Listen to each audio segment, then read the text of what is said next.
We're back, baby. They move. And that mobility, it creates brutal constraints. One is essentially that everyone is in food gathering mode. Calories are tough to come by, and they take a tribe's time and effort. And when you're constantly on the move, you can't accumulate possessions. You can't store food long term. Everything you own has to be carried on your back. That means no heavy pottery or tools or building materials. A nomadic mother, she can only carry one child while she's also gathering food and hauling possessions. So hunter-gatherer women space births out about 4 years apart. Settled farmers space births out about every 2 years. That's half the population growth rate right there. Over centuries, that difference compounds into massive population gaps. Or think about injuries. If you break your leg in a settled farming village, you heal. You break your leg as a nomad, and you're a burden that the band can't afford. Either they leave you behind or the whole group slows down and risks starvation. The same goes for the elderly or the sick. And forget about developing more complex technology that requires time to tinker, experiment, fail. It just doesn't work. It's time you don't have when you're spending every day searching for food. So the first societies to stop moving were the first to start building. Agriculture allowed people to settle down and stay in one place, to accumulate surplus food, and that surplus food changed everything.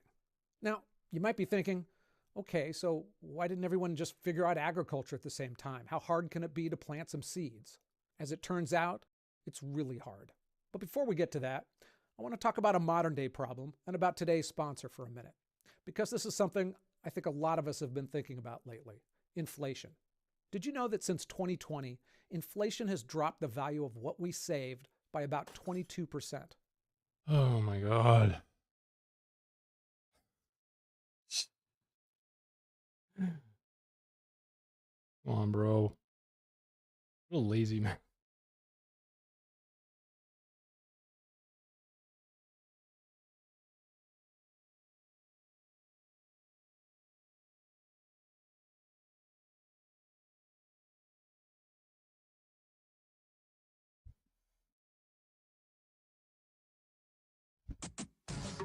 He pushed your hairline too far back. And here's the thing that most people miss. Retirement accounts, for the most part, are 100% in the stock market. During the 2008 financial crisis, stock portfolios got destroyed, but gold increased in value. It doesn't depend on the decision of a CEO or a company's quarterly earnings. Gold is a... Gold corrected pretty recently, buddy. Are you retarded? That's funny. Very interesting. I played a little bit of Hurricanes, yeah. Not just numbers on a spreadsheet. I think I got hot shot, by the way. Augusta Precious Metals comes in. They've been around for over a decade, and they're known for education, not sales pressure. They help you understand how gold IRAs work, how you can roll over your existing IRA or a 401k into physical gold without tax penalties. You're not buying shares of gold. You're buying physical gold bars or coins that sit in a secured deposit. You don't buy fucking physical gold. IRA Shut the up, same bro. Tax advantages This as a fucking shit IRA. still. And Augusta Precious Metals is A+ rated with the better. Why is he shilling the same thing They Charlie walk Kirk you through does? everything in simple steps. Fucking ridiculous, dude. Augusta offers a free guide Prey that on people, explains bro. how Prey it on works people. and whether this makes sense for your situation. Yeah. Pushy sales call, but clear information. You can get it by going to kenforgold.com. Buy gold. Or texting RETIRE to 35052. It's about understanding your options and protecting what you worked for. So check out the free guide. Gold kenforgold.com is not or text protected against inflation. Sorry. 35052 today. Okay, so back to planning It's a commodity, bro. Civilizations. So agriculture just didn't happen everywhere at once. It happened in a handful of specific places. And those places shared something important. They all hit the plant and animal jackpot. Most wild plants are garbage for farming. They're inedible, poisonous, or so low in calories that they're just not worth the effort to cultivate. Out of the hundreds of thousands of plant species on Earth, only a few dozen ever made good crops. And the Fertile Crescent had a whole bunch of them. A few dozen? The region, stretching That from sounds modern-day wrong. Egypt through Israel, Lebanon, Syria, and That down sounds into wrong. Iraq and Iran, it held wild wheat, barley, peas, and lentils growing naturally. And those weren't finicky Except a lot of, plants. They had if I'm not large mistaken, a lot of seeds, crops come predictable from like growth a cycles, single, and they could be replanted. genus China got plant or pretty whatever, lucky right? too. They had rice and millet. They were both solid crops that could support dense populations. The Americas eventually developed corn, but wild corn, called teosinte, was basically useless. It's scraggly grass with tiny kernels, and it took Native Americans 3,000 years of selective breeding to turn it into something that resembled modern corn. Think about that for a second. While one group of humans spent thousands of years slowly improving a single crop, people in the Fertile Crescent were already building cities. Sub-Saharan Africa had sorghum and yams. They were decent crops, but Africa had fewer plant species to choose from overall. And the Sahara Desert created a massive barrier that slowed the spread of agriculture and information from the Fertile Crescent. Australia essentially got nothing that could be farmed. Here's how lopsided this lottery was. 33 of the world's 56 most valuable wild grasses grew in the Fertile Crescent. That's why agriculture started there first. They had the raw materials. But plants are only half the story. Animals matter just as much, maybe more. And similar to plants, there are lots of species, but only a few are easy to grow. Throughout all of human history, only about 14 large mammal species have ever been successfully domesticated. And there are strict requirements for why some animals can be tamed and others can't. It has to grow fast and breed in captivity. It needs a calm enough disposition so it won't kill you. And it needs to live in a social hierarchy that humans can exploit. Okay. Basically, Cats are the animal has to recognize a pecking order. notoriously and you need calm to be able to dispositions. slot yourself at the top. Again, Eurasia hit the jackpot. Sheep, goats, pigs, cattle, horses, donkeys, camels. That's 7 of the big 14 species right there. The Americas had llamas and alpacas. That's it. Llamas. And only in South America. North America, Africa, and Australia, 0. And it's not like people didn't try. Native Americans desperately wanted to domesticate bison. Africans tried with zebras and antelope, but it just didn't work. So why couldn't they domesticate bison? I mean, they don't seem all that different from cattle, but they are. When cattle are threatened, they bunch together. It's a defensive strategy that makes them manageable. Bison panic and stampede. Try to pen them in, and they'll trample you or each other. Zebras? They look like nice stripy horses, but they're vicious. They bite and they don't Nice let go. stripy They horses. can kick hard enough to That's kill awesome. a lion. Nice Even in stripy modern horses. times, with all our knowledge and tools, we still can't domesticate Awesome. zebras on a broad Nice scale. stripy horses. Horses are skittish, but they're trainable. Zebras, they just aren't wired that way. So this wasn't a failure of effort. Or Give it time. ingenuity. It was biology. Give it time, my friend. It was luck. Some animals can Yeah, be zebras are not- domesticated, they're not most can't. And geography domesticatable, yeah. shaped one more crucial advantage as well. Eurasia runs east-west, and you can travel 5,000 miles from Portugal to China and stay in roughly the same latitude. That means the same climate, the same growing season, and the same day length. Wheat domesticated in the Fertile Crescent could be spread to Europe, India, and China. Farmers didn't have to reinvent agriculture, but they could take what worked in one place and plant it somewhere else. Africa and the Americas, they run north-south. Try taking corn from Mexico and plant it in Canada. It just doesn't work. They have different growing seasons and climates. Crops hit a different climate zone barrier and they stop spreading. Africa has the same problem, especially with the Sahara Desert, cutting it right in half. It means thousands of years of lost agriculture knowledge that never spread. So while Eurasian farmers were swapping seeds and sharing innovations across an entire continent, America and African farmers, they were stuck starting from scratch. It's a geographic orientation problem, and it's massive. Okay, Wait, so does it go once over? agriculture takes hold, everything changes. I can't because remember. Now there's a food surplus, and that surplus, it builds empires. Fuck me, bro. I'm literally When 20 retarded. farmers can feed 100 Can't people, fucking remember, that guys. changes everything. When they could, then for the first time in their history, not everyone needed to spend their day hunting for food and gathering plants. Surplus gives you extra calories and extra time. It creates specialists. In a hunter-gatherer band, everyone hunts and gathers. There's no room for a guy who sits around thinking about better ways to make tools. But once you have agriculture, you can afford to have people who don't produce food. In fact, one of the first things you need when you have a surplus food is a way to store it, something permanent. Then you want guys to guard the food from animals or other tribes. Someone needs to organize and decide how and when to distribute the food. And the basics of governments start to emerge. Later in development, professional armies conquer their neighbors, and those conquests bring in more land, more resources, more people. Civilization grows. And here's where political structure becomes crucial. Innovation spread. Eurasia was Innovation. fragmented in a way that actually helped ideas spread. It wasn't one giant unified empire, but competing kingdoms and city-states and feudal territories connected by trade and migration. When one kingdom invented Middle something East had useful, that. like better plows, bronze weapons, or gunpowder, that knowledge didn't stay contained, it spread in multiple ways. Essentially, it was adapt or die. Merchants carried innovations along routes connecting competing kingdoms. Craftsmen and inventors, they moved between territories, bringing their knowledge with them. And with important technology, you either adapted or someone took you over with it. And the east-west axis of Eurasia meant those innovations could travel thousands of miles without hitting climate barriers. Gunpowder, invented in China, reached Europe. Steelmaking techniques developed in the Middle East spread to India and Europe. The Americas didn't have that same political structure or connectivity, so innovation stayed local. The Maya developed writing, but it never spread to the Inca or the Aztecs. Each civilization was reinventing the wheel, sometimes literally. But China had the problem of too much unity. When China's emperor decided to halt oceanic exploration in the 1400s, that decision stuck for the entire huge empire. In Europe, when one kingdom stopped exploring, others continued. Spain's rivals couldn't afford to let Spain monopolize the New World. And technology, well, it kind of builds on itself. So Eurasia moved from stone tools to copper to bronze to iron. So when Cortez arrived in the Americas in the 1500s, the Aztecs were still in the Stone Age, literally. I mean, they had obsidian blades, which weren't terrible. Against steel swords, it wasn't even close. Can't really use Aztecs as an argument against Africa, though. Isn't that the main premise of the video? They didn't have the 5,000-year head start that Eurasia had.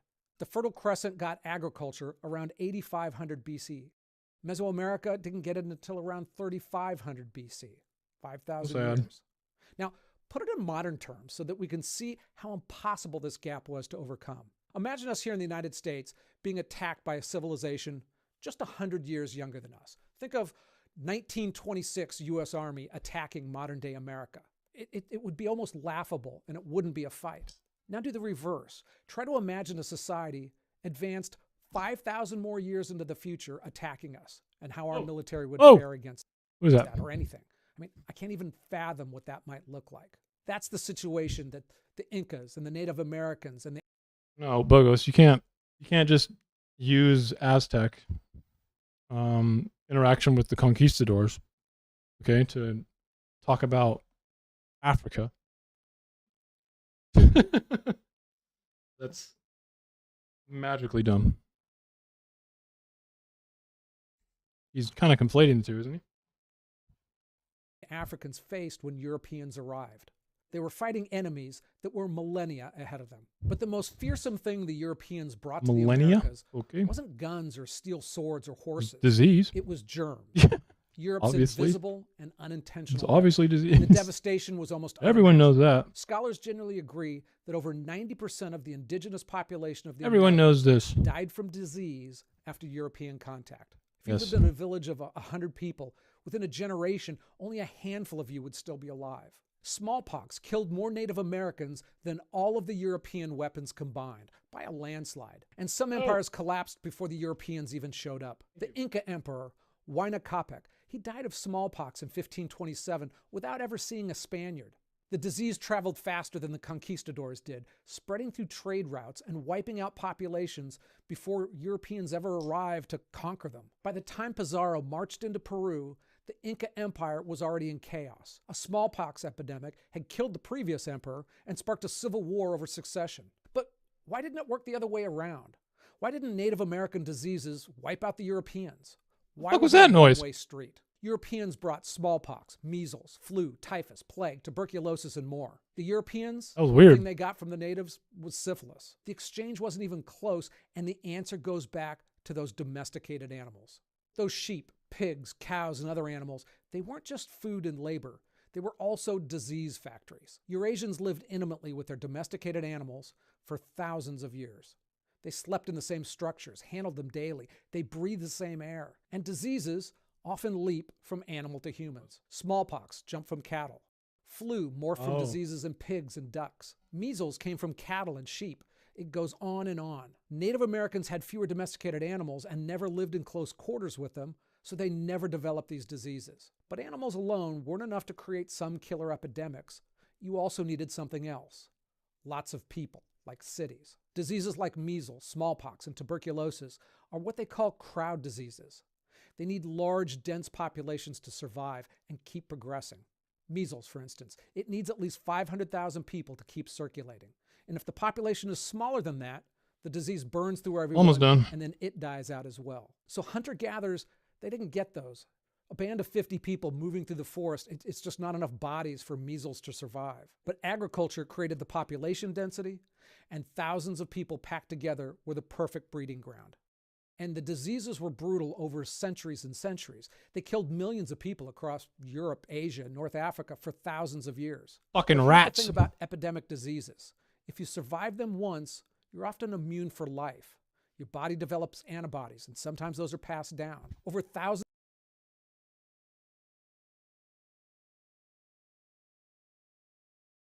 of years, Eurasians developed genetic resistance, not complete immunity, but enough that the diseases were I was about to be manageable. like, dude, The Americas didn't have come on, any where's the kind of caveat? protection like that. So when the Europeans arrived with all these invisible plagues, Native Americans had zero defenses. The geographic lottery didn't just determine who had steels and guns, it determined germs as well.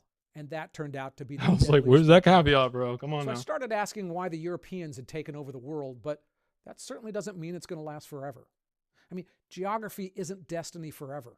And the advantages have shifted. Modern technology, it spreads globally in months, not thousands of years. But understanding this history matters, and it explains the world we inherited. It also helps explain why Africa is in compared to the rest of the world now. I mean, the world has given billions of dollars to the continent, and to many, it seems like the problems are still there. And I ask a tough question. Is it a lost cause? But as always, there's a twist to these things, and it's a fascinating video. I learned a lot from it. I'm Ken LaCourte. I did my best to give you these arguments straight. By reading only It's a one terrific dude, book. Jeremy Diamond, Thank you or for Jamie watching, Diamond. and see you next time. Anyways, it was okay. I don't think it really answered a lot, to be honest with you. Wrong? Somewhat. Somewhat. A lot of it's correct. It just doesn't really give you the whole picture, which is kind of important when you want to understand these things. You know what I mean?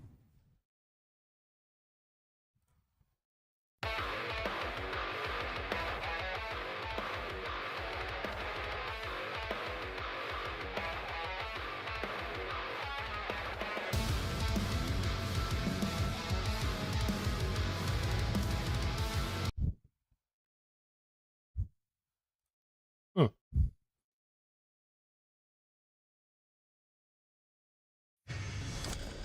In 2021,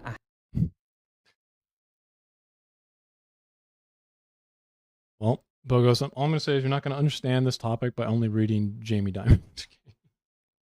a hacker uncovered a fatal weakness in the world's most important operating system.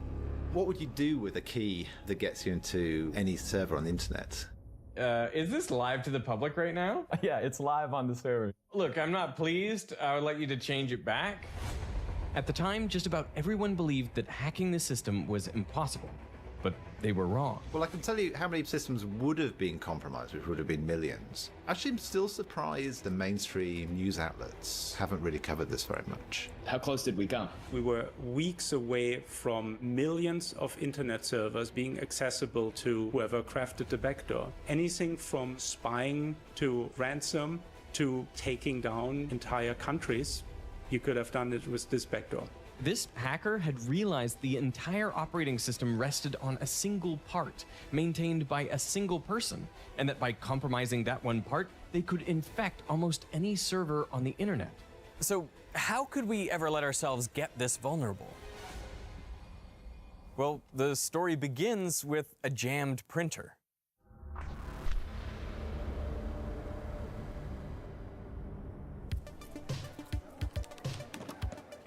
The AI lab was buzzing. They had just installed the Xerox 9700. It was one of the first ever commercial laser printers. It was a pretty big deal. The only problem was it kept jamming. You'd wait an hour figuring, I know it's going to be jammed. Thanks, man. I'll wait an hour and go collect my printout. And then you'd see that it had been jammed the whole Wait. time. Well, I've been doing this wrong the whole fucking time. I've been doing a feedback or a loop back, right? And I'm curious if like I want to know if this works. Okay. Because I make a loop back one too right now, so that means your ears might explode. We'll see. Yeah. We'll see.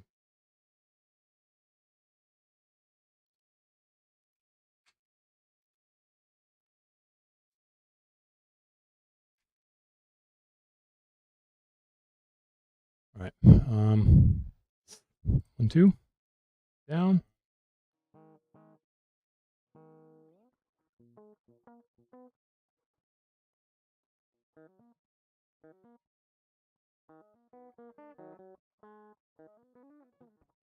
It does work. Oh, I know it's soft. I know it's soft.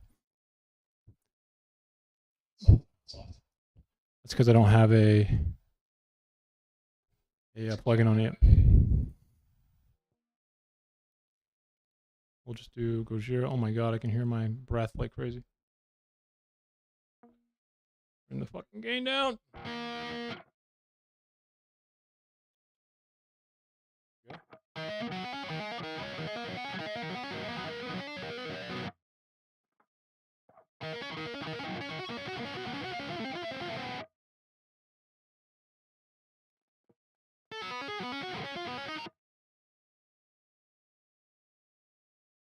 Oh, I've been doing a loop back the whole time, and I don't even need to do it. I fucking hate myself, dude. I want to die. I want to die right now. It's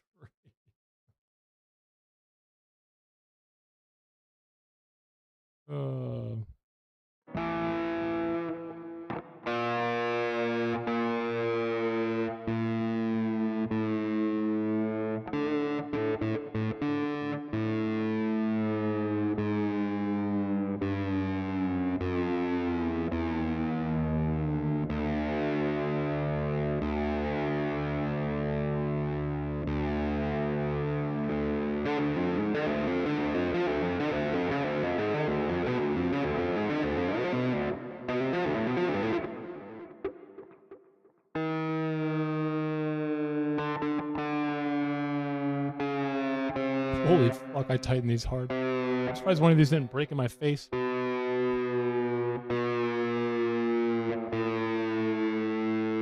it did, didn't it?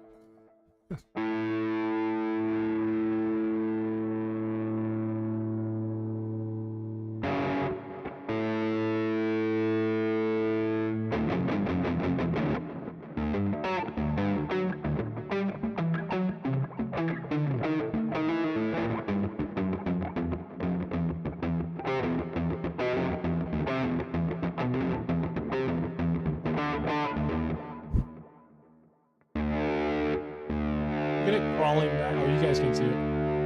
It's crawling back to the fucking hider tuning.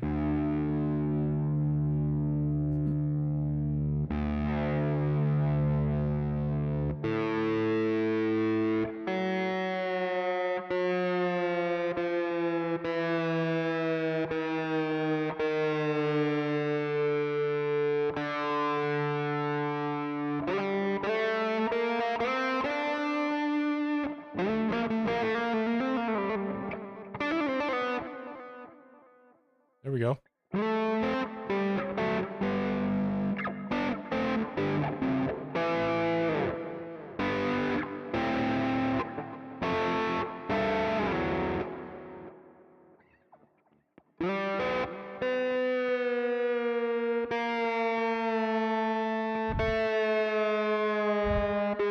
Holy fuck, I tightened these like incredibly high.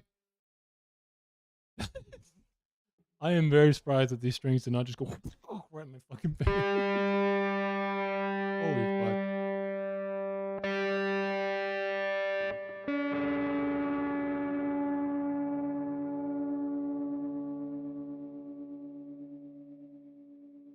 You guys can't see my neural DSP, but it's there. I promise.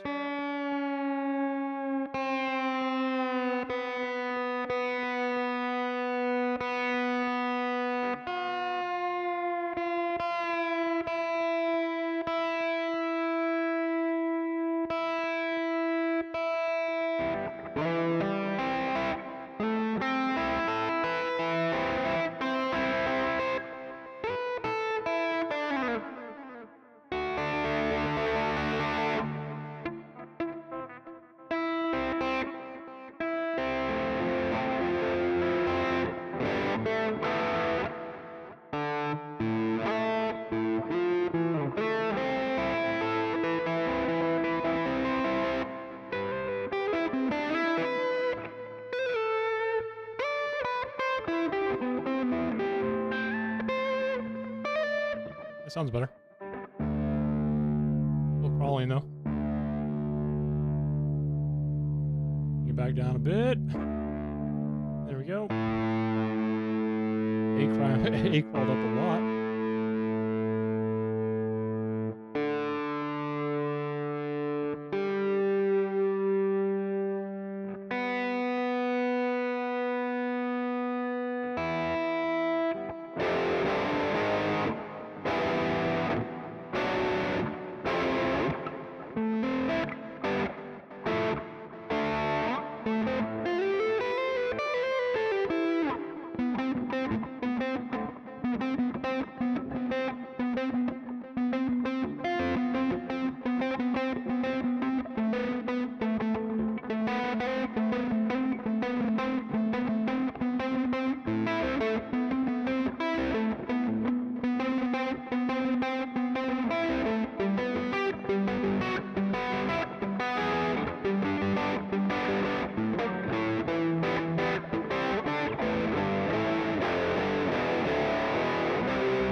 It's better now. So let it keep fucking tuning though. Frustration of the wazoo. Richard Stallman, a researcher at the lab, thought that he had a solution. Years earlier, he had solved a similar problem by coding a simple program that sent an alert whenever there was a jam. Now, it didn't fix the problem mechanically, but it did make sure that a jam wouldn't go unnoticed. He thought he could do a similar thing now. The only problem was that Xerox hadn't provided them the source code for the printer, and without it, Stallman couldn't write his code. So he tracked down the original developer. And I said, "Hi, I'm from MIT. Could I have a copy of the printer source code?" Me. And he said, "No, I promised not the to tone give knob you a was all the copy." way down. I was stunned. I was angry. I wonder it sounded so All I flat. could think of was to turn around on my heel and walk out of his room. Maybe I slammed the door. And I thought about it later on, because I realized that I was seeing not just an isolated jerk, but a social phenomenon that was important and affected a lot of people. This social phenomenon had slowly invaded the world of computer research. In the late 60s, engineers at AT&T's Bell Labs invented an operating system called Unix, which they shared widely across universities and research labs. This was a time of freedom. But by the 80s, AT&T started going after Unix clone developers for copyright infringement. Later, they even sued the University of California at Berkeley. The tech landscape had shifted. They wanted to close off software development. Companies were now making their employees sign non-disclosure agreements, prohibiting them from ever sharing their code with other programmers. See, this was my first encounter with a non-disclosure agreement, and I was the victim. And the lesson it taught me was that non-disclosure agreements have victims. They're not innocent. They're not harmless. Stallman wondered, maybe he could adapt to this new world. But I realized that that way I could have fun coding and I could make money. But at the end, I have to look back at my career and say, I've spent my life building walls to divide people. And I would have been ashamed of my life. So Stallman chose a different path. He quit his job at MIT and in 1985 established the Free Software Foundation. And it worked to promote 4 basic freedoms. You should be free to run software for any purpose, free to study it, free to change it, and free to share it. Now, to ensure those freedoms, he created a legal license that developers could attach to their code, called the General Public License. And to stick it to AT&T, he started work on a project based on Unix, but built from the ground up, so AT&T couldn't sue. He called the project GNU, a recursive acronym for GNU is not Unix. Now, to replicate a Unix system, the GNU project had to recreate 3 layers of functionality. They needed the utilities, which were the everyday tools and commands, the shell, which is the terminal that people use to interact with the machine, and finally, the kernel, which is the core that talks to the hardware and manages memory. Now, over the next 7 years, the GNU project made much of that from scratch. They created the GCC code compiler, the bash shell, and a host of other core utilities. But they were always missing one key component, the kernel. That changed in the fall of 1991 when Stallman visited the University of Helsinki to give a talk promoting the project. In the audience was a young computer science student who just happened to be building his own kernel from scratch. His version wasn't free, but after hearing Stallman speak, the student changed his mind and adopted the general public license. At first, he wanted to call it Free Unix, or Freaks, but his friend thought that sounded terrible. So he renamed it after the student himself, Linus Torvalds. Linus, Unix, well, that's how we got Linux. That kernel, combined with the other components from the GNU project, became a full operating system. Now, technically, Linux only refers to that kernel, but a lot of people use it to refer to the whole operating system. So GNU and Linux and whatever else. Because the code was open and free, and the projects built on it were too, a new model of software development took hold. Anyone could inspect the code, improve it, fix flaws, and generally just push development forward for everyone. So software split into two competing ideologies: proprietary closed source systems controlled by companies, and open source projects where the code was free. Is free in two ways. It's free as in you don't have to pay for it, but it's all free to change it in any way you want, and that seems to be the much more important aspect. People are happy to pay for technology, but so often do they run into some roadblocks where you have to file a support ticket with some large company, they may or may not get the help they need, and engineers are just itching to just fix it themselves. Developers could take that basic code, which was freely available, and then add on their own features relevant to their specific device. They didn't have to reinvent the wheel every time. So that's why Linux spread into all sorts of different applications. Hello, I'm a Mac. And I'm a PC. No one else? No one. Hi, I'm Linux. There are an estimated 30 million Linux users out there. How long have you been standing there? Long time. And it's not even just limited to computers. Your electronic vacuum is definitely Linux. Your camera is definitely Linux. Most TVs, most electronics are Linux. Linux even runs some of the most sensitive machines on the planet. You can assume that Linux is pretty much used in anything of high security need, not necessarily because Microsoft, for instance, couldn't build something equally secure, but because usually there's secrecy involved in building, let's say, a new weapon system, and you don't necessarily want to have to work with some tech company. You don't want to involve more people than absolutely necessary. Of the top 500 supercomputers in the world, every single one runs Linux. It's used in the Pentagon and on US nuclear submarines. Every bank you can think of, really, manufacturers, hospitals, governments, defense organizations and things like that, they're all running Linux servers. Today, Linux is everywhere. Most people are familiar with Windows and Mac OS, but they are not the most popular operating systems in the world. No, they are dwarfed by systems running a Linux kernel. Android, with over 3 billion devices, is built on Linux. And it also powers the majority of internet servers in the world.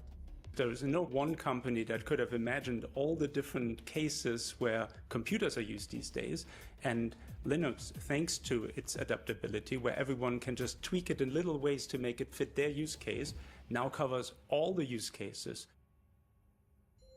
But all of this, it all relies on one key assumption: that the code is secure. Now, there's a good reason to feel this way. Because there are so many people looking at the code, there's this idea that bugs, either intentional or unintentional, won't be too deep to catch. It's known simply as Linus's law, that with enough eyeballs, all bugs are shallow. But there's a big problem with this assumption. The open source movement isn't one big project. It's an ecosystem. You need thousands of small tools and libraries, each doing a different job, like networking, security, or compression. Now, a lot of these projects start because one person wants to fix a specific problem. So they build it themselves. They're often unpaid, coding on nights and weekends just to make the tool work. If it's useful, one open source project adopts it, then another. And suddenly you have millions of machines all relying on one person's passion project. That's how the entire ecosystem can end up quietly resting on a project maintained by a single volunteer. There's a famous XKCD comic that captures this idea perfectly. But what happens when that block is compromised? In our story, our person isn't from Nebraska. No, Lasse Collin is from Finland, and he's been working on a small data compression tool called XZ since 2005. XZ is so good at compression that it's now used in almost every major Linux distribution. For the past 20 years, almost all of the work of keeping the tool compatible with ever-evolving hardware, it's all fallen on Lasse. He's never been paid for it, but up till now, he's been okay with that. Recently, though, he's been under more and more pressure. Over 1 month and no closer to being merged, not a surprise. Progress will not happen until there is a new maintainer. Submitting patches here has no purpose these days. The current maintainer lost interest or doesn't care to maintain anymore. Lasse responds, I haven't lost interest, but my ability to care has been fairly limited, mostly due to long-term mental health issues, but also due to some other things. It's also good to keep in mind that this is an unpaid hobby project, but it's not enough. I'm sorry about your mental health issues, but it's important to be aware of your own limits. The community desires more. You ignore the many patches been rotting away on this mailing list. Right now, you choke your repo. Lasse is burning out, but just when he thinks he can't handle it anymore. Nice job to both of you for getting this feature as far as it is already. Just trying to do my part as a helper elf. Signed, Gia Tan. For months, Gia's been taking some of the load off Lasse. He's been incredibly helpful. Now he offers to step up and take over as maintainer of the project. To Lasse, it sounds almost too good to be true. As I've hinted in earlier emails, Gia Tan may have a bigger role in the project in the future. Finally, Lasse can step back and breathe after 20 years of hard work. But Gia is not who he appears to be. And he's identified Lasse Cullen's XZ project as a weak link in the Linux ecosystem, one that could give him access to almost every computer on the internet.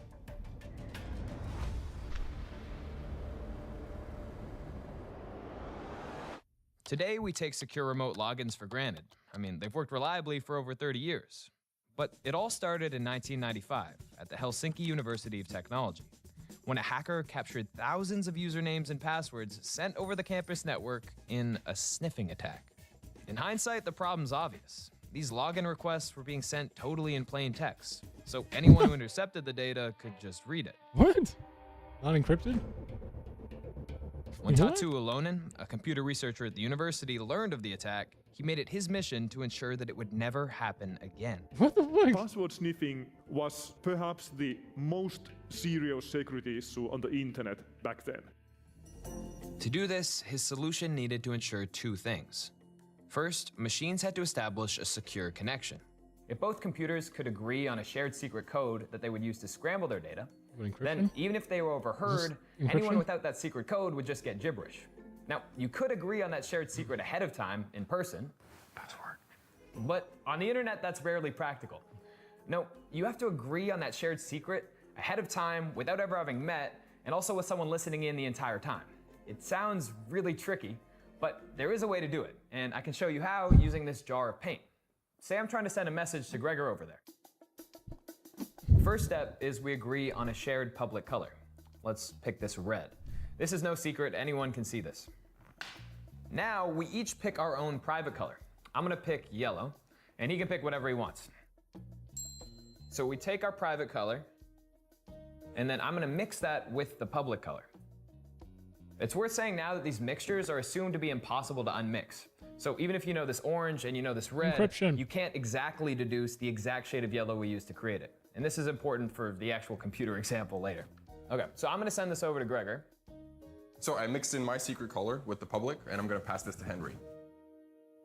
So Gregor sent me this, which looks like a sort of dark green sort of color. And what we're gonna do now is we're gonna mix it with my original private color. Okay, now that I have Henry's secret color mixed in with the public, I'm gonna add some of my own. So we end up with this sort of distinct olive color.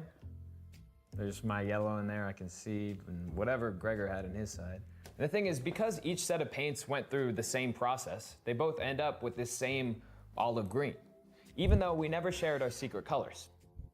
So we end up with this shared secret color at the end that no one else can get. And that means that we can use it as our secret code when sending information. Now, in the real exchange, we use big public numbers instead of colors, but the idea is the exact same. Each side mixes in their own private number. using some math that, when you try to reverse it, leads to a discrete log problem, which makes it practically impossible to unmix them. That way, we solve the first problem. But there is another threat that's unaccounted for. Say a hacker, like Casper here, tries to sit in between us. Now, we can create a legitimate connection, so we end up with a shared secret code. And Casper could do the exact same thing with Gregor. Now, whenever I send a message, he can relay that to Gregor, he can change and modify it and send his response back, and to each of us, the connection looks legitimate, but Casper's sitting between us the whole time. He's a man in the middle. So I need a way of authenticating that Gregor is really who he says he is. Now, we could do this again by agreeing on a password ahead of time in person, but we need a practical way to do it over the internet. This was the second problem that Tatu had to solve. To make that happen, Gregor can take two really big prime numbers, which he keeps secret. He then multiplies them together to get an even bigger number, which he then makes public. Now, when I want to send Gregor a message, I just take that big public number, and I scramble it in a way that only Gregor, who knows the two prime factors that make up that big public number, can successfully unscramble. For anyone else, getting those two prime factors is practically impossible. So as long as I know that that big public number actually belongs to Gregor, I know that anything encrypted to that key can only be read by him. This is called RSA encryption, and it means that if I know the certificate is valid, then I accept the connection. And by authenticating Gregor, it foils our man in the middle, Casper Devious. Tatu Ulonen combined these two steps, securing the channel and authenticating the user, into a protocol for remote logins between machines. It gave you the same simple text shell people were used to, a plain terminal where you type commands, but now the connection was encrypted. He called it Secure Shell, or SSH, and it was immediately useful. Many Linux machines don't even have keyboards or monitors, especially not servers, so you want to be able to log in and control them remotely. So SSH was soon adopted on almost every machine that ran Linux. And as Linux spread, so too did SSH. Today, when you control a machine remotely, there's a good chance you're using SSH. SSH is literally the maintenance backbone of the entire internet. And the most widely used open source SSH implementation is called OpenSSH. And because it's so popular, it's heavily protected.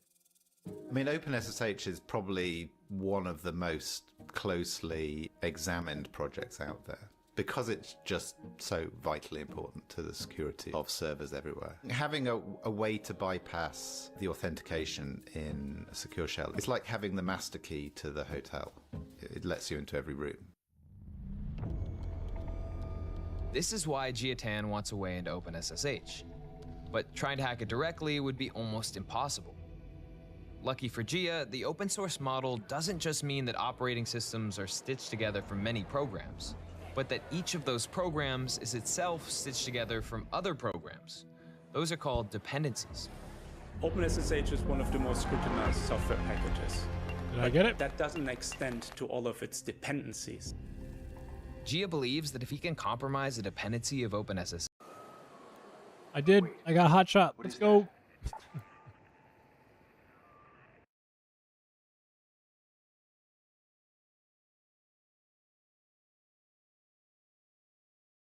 Dick. I got hot shot. Let's go. I'll say it. The archaeologist's backpack is lame because of light. Bro. I got the pink brown variant though. This skin's okay.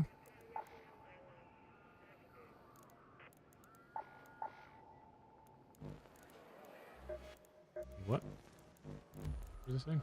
You're not signed up for departure? Oh. Oh, the next skill point's 4.2? How close am I? Oh my god. I barely need anything.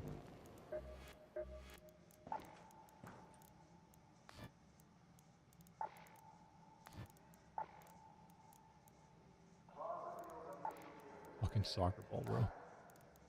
What the fuck?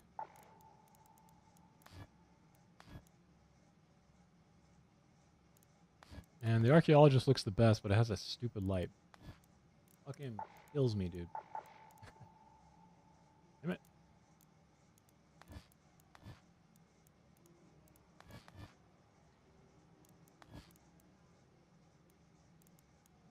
Rip.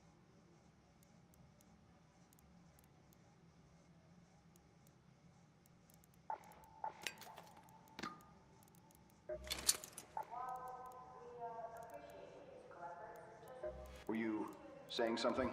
Where's that coming from? Stupid. So I need like about $100,000 more dollars. Okay.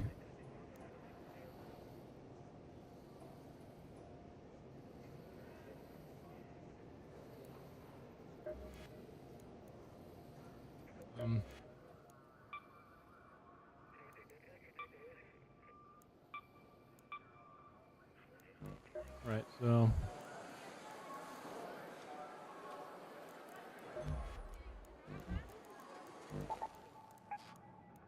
I need to make a bunch of energy ammo, so I need the old bastion thing, or a bastion or something. Alright. That's fine.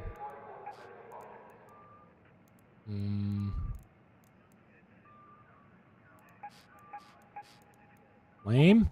I want to do this one.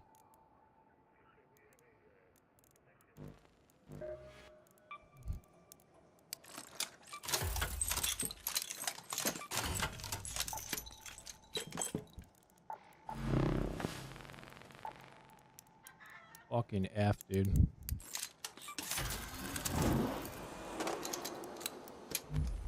Oh yeah, I got fucking killed. I died. This I fucking fell down. I died last. So pissed. I died with the hole cracker too, right?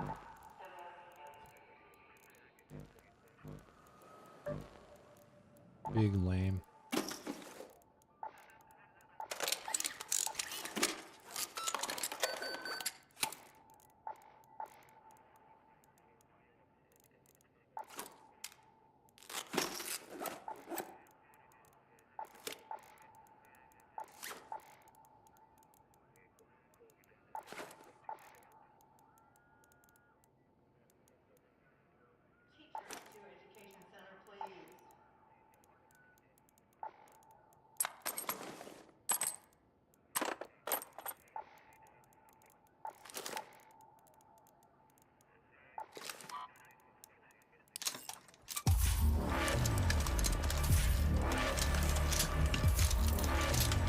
Rip.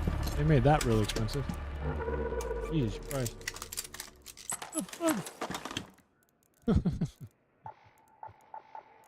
Seemed expensive.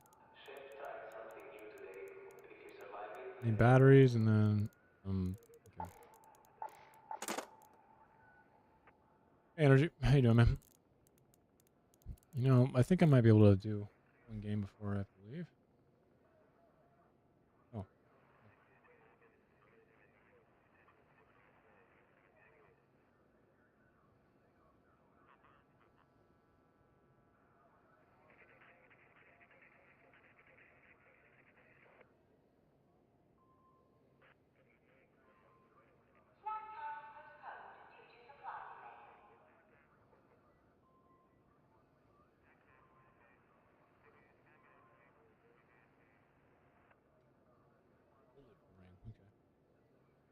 I have no idea. This is funny. No, I'm about to get off again. I'm waiting for a text right now. And then leaving as soon as I get the text. So I'm gonna try and squeeze a fucking. I don't think I can do this one. Let's see if I can squeeze it in. Probably need to change my camera setup really fast though. Yeah, I can rate him.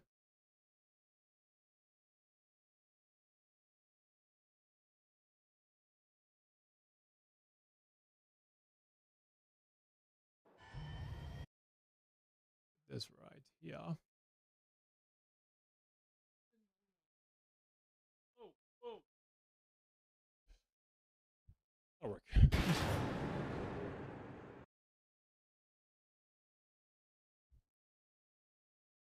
See if I can do it.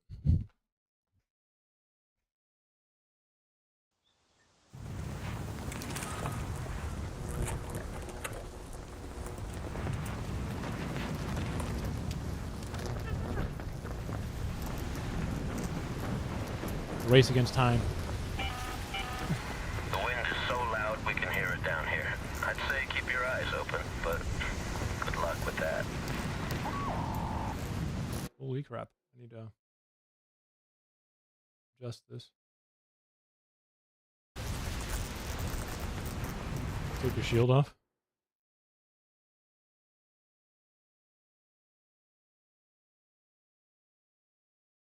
It might be smart, actually, now I think about it.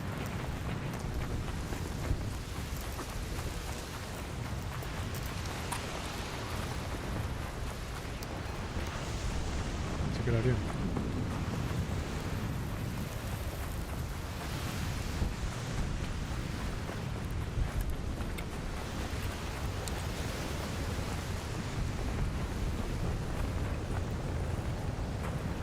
Yeah, it does make you super visible, doesn't it? Oh, like... Alright, see if I can make it in time.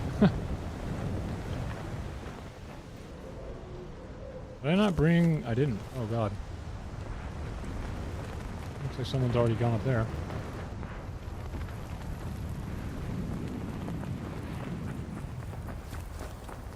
Wait, what? Oh, wait, really? Ah. Fucking lame.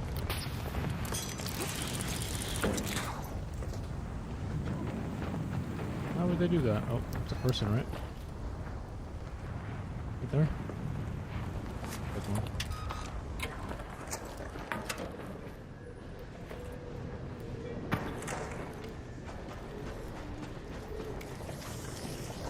Oh, Bastion? Fuck, I was hoping it would be something other than Bastion. Or, just try and shoot it. Oh my god. Did they nerf the speed of this thing? Shooting speed? Fuck.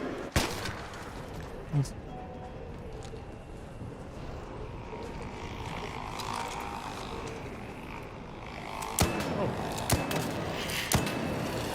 My god. I can't like shoot right now. It's like latency. Sure got a big nerf. I think that's a good thing, right?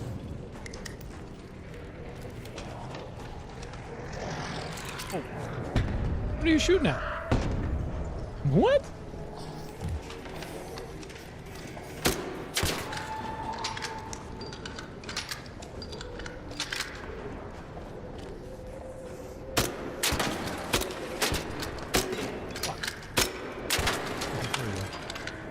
We're getting somewhere. We're getting somewhere. We can shoot through this. Oh my god, come on. Oh my god, no way. How is it hitting that?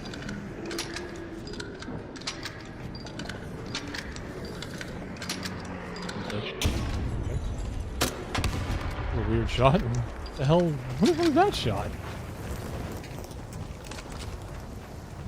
Oh, looks like I might be able to make it, boys.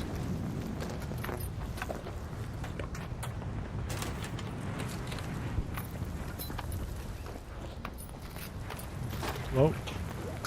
Why are you taking my Bastion stuff? Heck.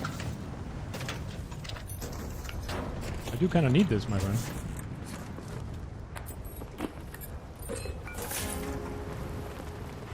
Whoa.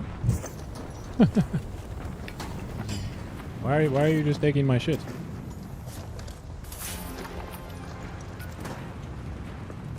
Are you mute? Should I just fucking kill this guy? What is he doing?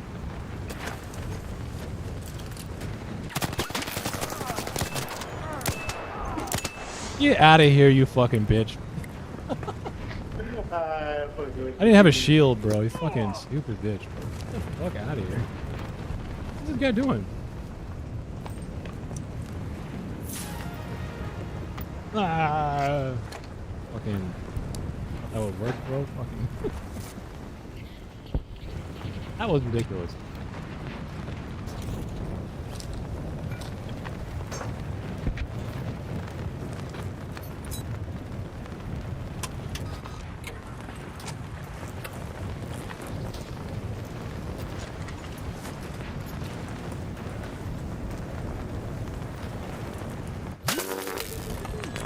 Whoa! What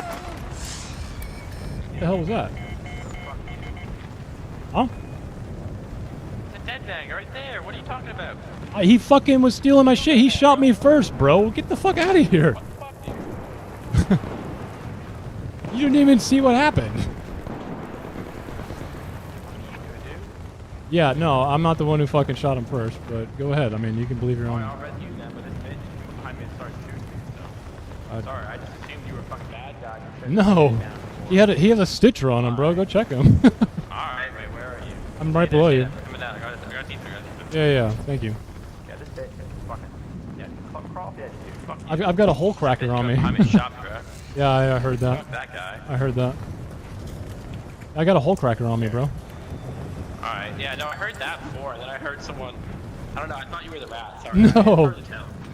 He literally was stealing my shit, and then I'm like, okay, that's fine. Then he just turned on me. I don't know what that bitch thought he was gonna do, bro. He could fucking... I don't know either. Like, build a row or something? I don't even know what the fuck he was doing. He's 11 items. What the fuck was he carrying? Well, thank you for resume. What the fuck is that, dude? Thank you for resume. Yeah, there's a Renegade 2 in here with a fucking light stock on it if you want it. It's like no durability, but you can have it. I don't care. I don't need it. Thank you, man. Okay. Yeah, my bad. Just got wrecked. Would have been unfortunate.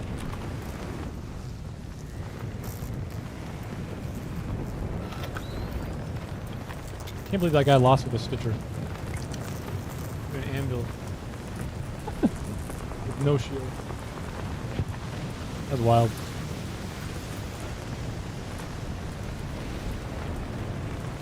Where am I going?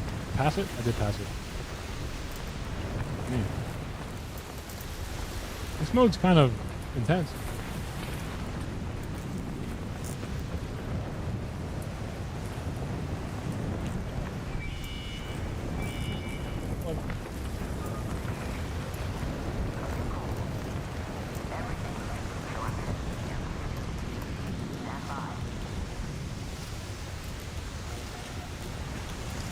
Oh, I didn't bring a hatch view. Why didn't I do that?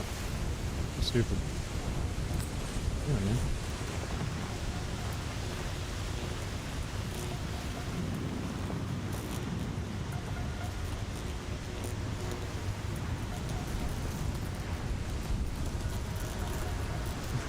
Fucking noise this thing makes, bro. Like, you can't even hide anymore. Right? Gnarly.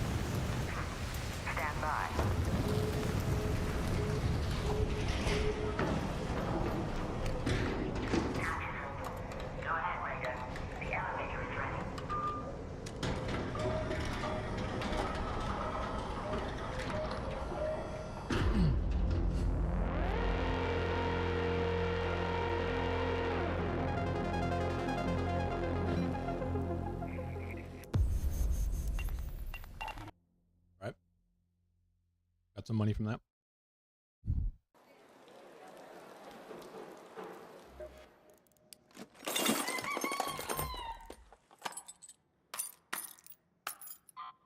$21,000, that's it now? Oh my god. That's not a lot. Oh, I hit shift. Oh, they definitely nerfed these. Selling for this.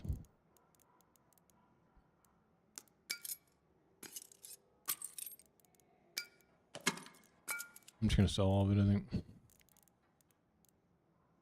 For reals.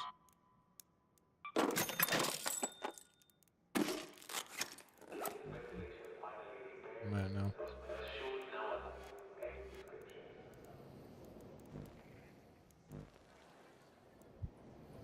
Or I need to make energy ammo, right? This is how you make all the money in this game. I need batteries.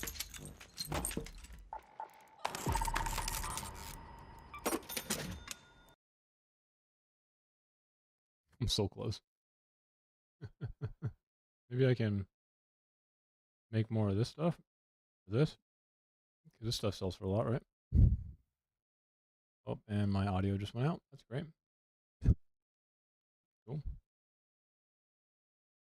Or, wow, it didn't even increase. What? That's crazy. Didn't that increase the...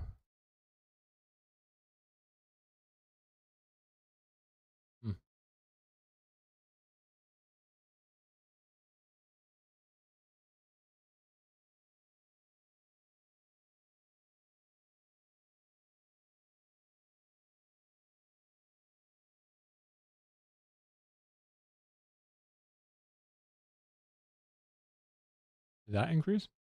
It didn't. Oh my god, I lost money. That's crazy. All right, that's the only one I can play. I will catch you guys later. Thank you all for watching. Hope you have a wonderful night. Okay. Jeez.